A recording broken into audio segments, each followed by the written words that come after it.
Spider-Man's one of those heroes who's been portrayed a whole bunch of different ways over the years, with a whole bunch of different strength feats for each version. About a month ago, I looked over the strength feats for the most recent version of Spider-Man, as seen in Marvel's Captain America Civil War and in the upcoming solo movie Spider-Man Homecoming, and I calculated his max top strength level as we've seen it so far in those movies. And if you want to check out that video, you can check it out by clicking the link in the description or in the corner of your screen. However, I got a comment recently from Spider Speedster Z asking me how strong Sam Raimi's Spider-Man is, which admittedly is a really good question, considering that version of Spider-Man seemed ridiculously strong. I mean, he was able to tank a grenade to the face and being hit by a train, basically pimp slap Macho Man himself in a brutal cage fight, tossed a giant metal wall, and could separate symbiotes from their hosts with pure strength alone. I mean, how strong is this guy? Well, let's take a look and find out. Like always, we need to get a base strength stat to start with, and there's a pretty easy one we can use from the last fight in Spider-Man 3. See, before Spider-Man destroys Venom with one of the New Goblin's pumpkin bombs, he traps Venom in a circle of metal pipes, which he made by driving them into the ground in the construction site they're fighting in. Since this is a construction site, and because it looks like it's still pretty early into construction, there's not a whole lot of extra layers of flooring or anything, so I'm going to take a wild guess and assume that that's concrete those poles are being driven into. Now, concrete has a tensile strength of up to 5 megapascals or 700 psi, meaning Spider-Man would have to generate at least that much force in order to force those poles into the ground, and he did it pretty casually considering that he did it multiple times in a row during that scene. For comparison, this is around the same level of force you'd get if you got punched by former pro boxer Michael Spinks. That having been said, if you want a good base feat featuring our more traditional look at pounds and kilograms, then let's skip back to the very first Spider-Man movie when Mary Jane is about to be attacked by those guys in that alley. During that scene, Spider-Man starts the fight by webbing up and yanking all those guys away from Mary Jane at once. Now, like I mentioned in my Captain America top strength video, links in the description, I'm not going to try to guess how much these guys weigh just by looking at them, but we can still use the national average weight for males in the US, which is 194.7 pounds or about 88 kilograms, in order to help us find the full weight he was pulling in this scene. Multiplying the national average by 4 for the amount of attackers Spider-Man beats up in this scene, we find out that Spidey was able to, again casually, pull 778.8 pounds or about 353 kilograms. Skipping back up to Spider-Man 3, we see probably one of the most ridiculous montages of all time.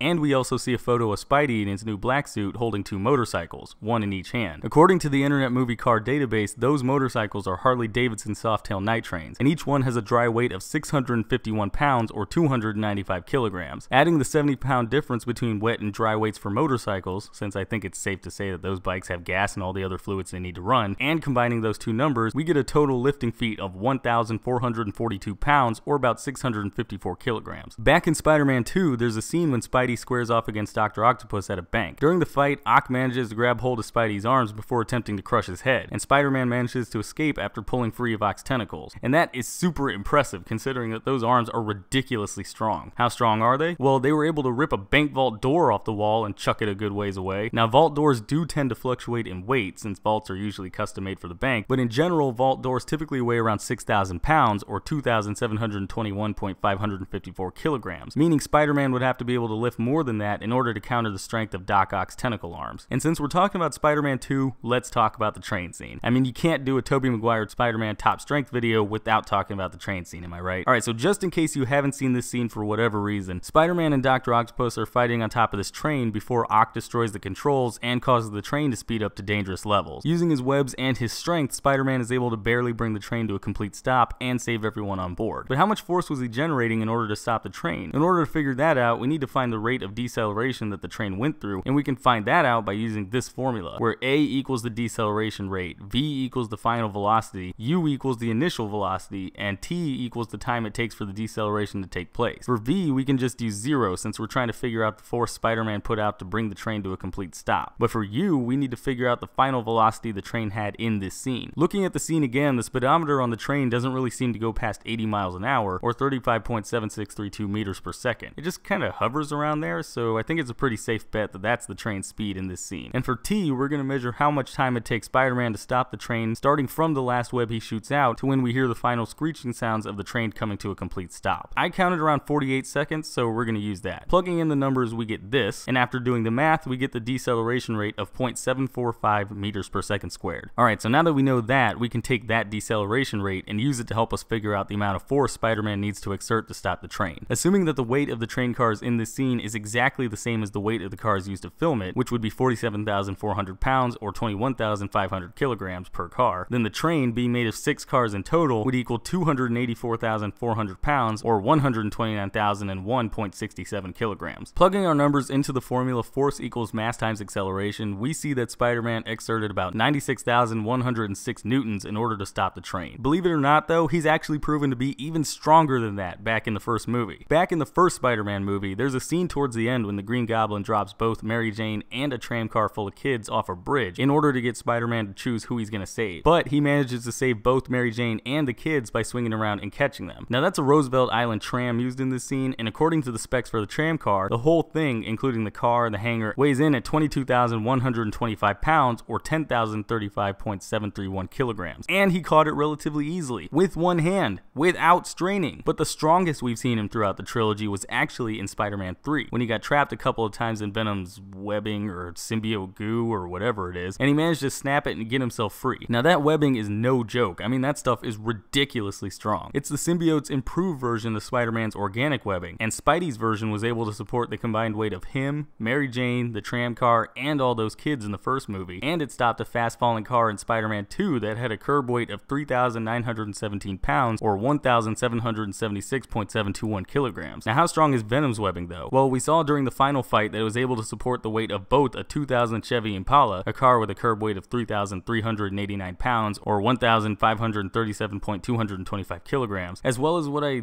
think is a 1999 Ford F800, which has a gross vehicle weight of 26,000 pounds or 11,793.402 kilograms. True, it didn't hold the truck up there for too long, but the fact that it could at all is still really impressive. Now this gives us a final confirmed top strength level of 13 tons even, which honestly is a little disappointing, especially when you compare this Spidey to the one seen in the Marvel Cinematic Universe. I mean, before I started doing the research for this video, I definitely thought the original trilogy Spider-Man was going to be way stronger than this, but at the same time, I still think he's one of the best Spider-Man seen on film, so there's that at least. But what do you guys think? Is there a feat I forgot to mention, or maybe you don't agree with me and you think Tobey Maguire wasn't all that good as Spider-Man? Either way, let me know in the comments below. And keep leaving me comments with suggestions for future videos. I do read your comments and I love being inspired by you guys. So thanks again to Spider Speedster Z for the idea for this video, and I'll see you all next time. Hey, thanks for watching. If you liked the video, be sure to click that like button, maybe leave me a comment while you're at it, and go ahead and click that subscribe button. Also, don't forget to check out any of my social media pages. I've got a Facebook, Twitter, Twitch, and Instagram. All those links are going to be in the description below. And I've also got my last video right there in the middle of your screen, so if you want to check that out, go ahead and click it, check it out. Alright, and I will see you all next time.